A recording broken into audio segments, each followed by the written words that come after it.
Welcome back to another explainer. If you're a focused learner trying to figure out how ancient legal traditions intersect with our modern global crises, well, you are absolutely in the right place. Today, we're unpacking a genuinely groundbreaking thesis by Dr. Jasser Auda. It's a deep dive into revitalizing Islamic law through what he calls a systems approach, and it aims directly at solving today's global development challenges. It's a fascinating paradigm shift, so let's unpack exactly how these concepts work. Okay, let's dive into this. Here is our roadmap for the explainer. We'll start by defining what Islamic law actually is, explore the philosophy of Maqasid, look at its history of flexibility, introduce the systems approach, and finally, look at modernizing it for today. Section 1. Defining the Islamic law. So why do we see such a massive disconnect between high Islamic ideals like justice and mercy and the actual modern crises we see in some societies today? Well, the answer really lies in terminology. And this brilliantly illustrates the difference between Sharia and fiqh. By definition, Sharia is the divine revelation. It's the perfect way of life, embodying the absolute highest ideals. But fiqh is the human cognitive effort to understand that revelation. It's jurisprudence. It consists of historical legal opinions made by fallible humans in very specific historical contexts. Conflating the perfect, divine Sharia with the human, historically situated fiqh is exactly where the confusion begins. Now this brings us to what's called a fatwa, which is the specific application of these laws to Muslims' real-life situations today. But here is the danger. A fatwa can be deeply flawed if it just blindly copies medieval fiqh verbatim. Think about it. If a 10th century ruling is literally copy-pasted into the 21st century without considering modern circumstances or the core values of the religion itself, it completely misses the mark. Section 2. The Philosophy of Maqasid. So how do we fix that blind copy-pasting?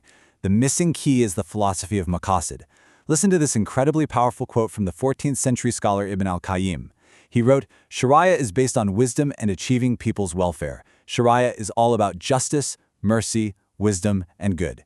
The crucial takeaway here is profound. Any literal ruling that causes injustice or replaces mercy with its opposite simply does not belong to Shariah. Even if someone claims it does based on a really rigid interpretation, it contradicts the very foundation of the law. So, the crucial point is understanding the definition of Maqasid itself. Maqasid refers to the higher purposes, intents, and objectives behind Islamic rulings. It's an ultimate, goal-oriented framework designed specifically to achieve human welfare. It's basically the direct opposite of rigid literalism. Instead of just looking at the strict letter of the law, Maqasid looks at the spirit and the intended outcome.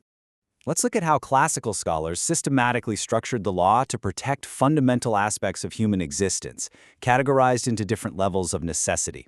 They argued that the law exists specifically to preserve faith, soul, wealth, mind, offspring, and honor. Everything in the traditional legal framework was built to shield and develop these 6 fundamental areas of human life. Section 3. A History of Flexibility. Now, you might be thinking this purpose-driven flexibility is just some modern trick to make ancient laws palatable, but it's really not. In the 7th century, during the era of the Prophet's companions, the application of the law was incredibly dynamic and practical. By the 8th and 9th centuries, the foundational schools of law were formalized. But from the 13th century onwards, the Islamic world entered what's called the era of declination. The door to new reasoning was essentially considered closed, leading to a rigid, literalist imitation of the past that completely lost the incredible flexibility of the 7th century. Which brings us to a real tension that those early flexible leaders frequently faced. When scriptural texts clashed with immediate human suffering, what do you follow? Do you stick to the literal rule, or do you prioritize the higher purpose of the law? Now, what's really interesting about this slide is how Caliph Omar handled this exact tension. During a severe famine in Medina, people were stealing, literally just to survive. Instead of applying the strict scriptural punishment for theft, Umar completely suspended it. He prioritized the Maqasid, that higher purpose of social assistance, justice, and preserving the human soul, over the literal application of a punishment during a time of mass starvation. He truly understood the system. Section 4. The Systems Approach. This is where Jasser Auda's thesis comes in and systematically injects these classical concepts with a modern scientific framework. Viewing the law as a system means looking at it holistically rather than as isolated atomistic rules.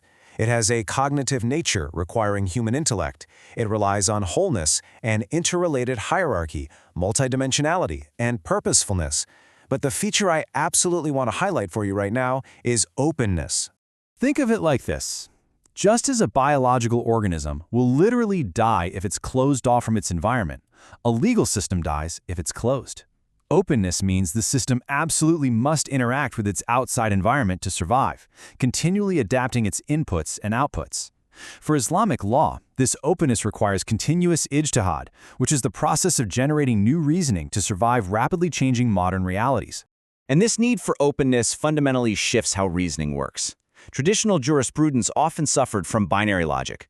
It was one-dimensional, black or white, certain or uncertain. But systematic logic, it's multidimensional. It evaluates a spectrum of variables and completely embraces the complex gray areas of real life. It allows for a dynamic, living legal framework rather than a static, zero-sum game. Section 5. Modernizing for today. Let's move to and see how this builds into the real world. What happens when we crash these ancient, flexible, higher purposes together with this modern systems approach? Look at how these classical objectives smoothly evolve into urgent modern goals. Preservation of wealth becomes macroeconomic development. Preservation of honor expands into human rights and dignity.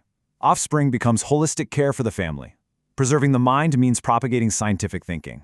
And preserving religion evolves into guaranteeing freedom of belief. It's a massive, practical shift. And that brings us to the ultimate conclusion of Auda's thesis. The validity of any juridical reasoning is determined by its degree of realization of Maqasid Al-Shariah. To put that in plain English for us, the only valid application of the law today is one that actively achieves justice, civility, and human welfare. If it doesn't achieve those higher purposes, the reasoning is invalid. Period. Which leaves us with this final, truly provocative question. Can a systems approach to the law's higher purposes ultimately solve the human development crisis in the modern Muslim world? If the law is fundamentally aligned with human rights and economic development, could this paradigm shift actively reshape global affairs? It's an incredible framework to process, and I hope this explainer gave you a really clear understanding of exactly how this thesis operates. Keep learning, keep questioning, and we'll see you in the next one.